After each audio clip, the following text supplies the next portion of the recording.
Welcome sa Kuya Dan's Kitchen. Magluluto po tayo ngayon ng kinamatisang baboy. Hali po kayo, samahan niyo ako sa pagluluto. Fork line po itong aking baboy na lulutuin. Alright mga igan, after 30 minutes, okay na po itong ating meat. Okay. Now, lalagay ko nito magkahalong sibuyas at luya. Halo. Next naman ay ilalagay ko na rin itong ating kamatis. Ito po ang kamatis na aking ilalagay. Ready na po siya. Dice na siya, no? Dice tomatoes, ano? Okay.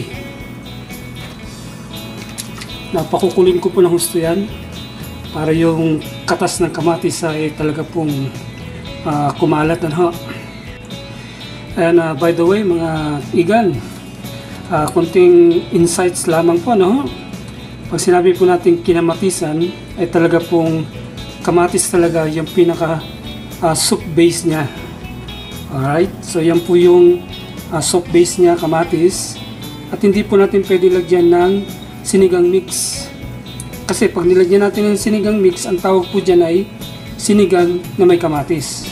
Okay? Right? Okay. So, kinamatisang baboy, pwedeng lagyan ng luya. Okay? So, konting insights lamang po. Now, lalagyan ko na rin po siya ng Knorr cubes, pork. And then, lagyan ko rin ng 1 teaspoon iodized salt. And then half teaspoon ground black pepper. Now, bigyan natin siya ng isang magandang halo. Okay? So, ang ganda po ng kulay niya. Now, pakukulin ko po ito ng 3 minutes. Okay? And then, tatakpan ko lang. Okay, mga igan, check natin. Ayos, ang kanyang kulay, ano po. Now, lagay ko na itong ating sibuyas. Medyo malalaki po ang pagkakahiwa ko, no? Now, muli, bigyan natin siya ng isang napakagandang halo, mga kaibigan. Ayan. Now, tatakpan ko ulit, no? Alright, buksan ko na ulit, no? Hindi natin ganun lulutuin yung sibuyas kasi gusto natin crunchy pa rin yung ating sibuyas. Now, yung gulay, yung green gulay na aking pong ilalagay ay ito po. Yan.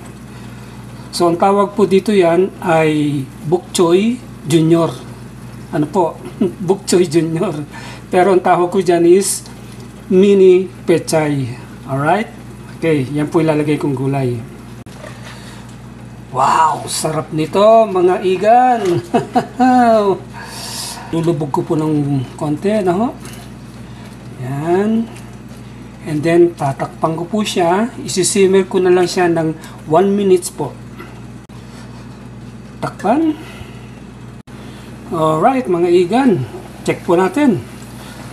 Okay. So now, papatayin ko na po yung ating stove.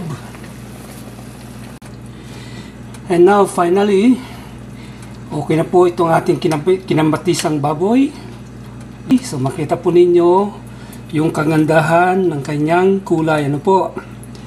So napaka pleasing sa ating paningin. Okay? Now titikman ko na po mga kaibigan. Ayan. I hope na hindi ako mapahiya.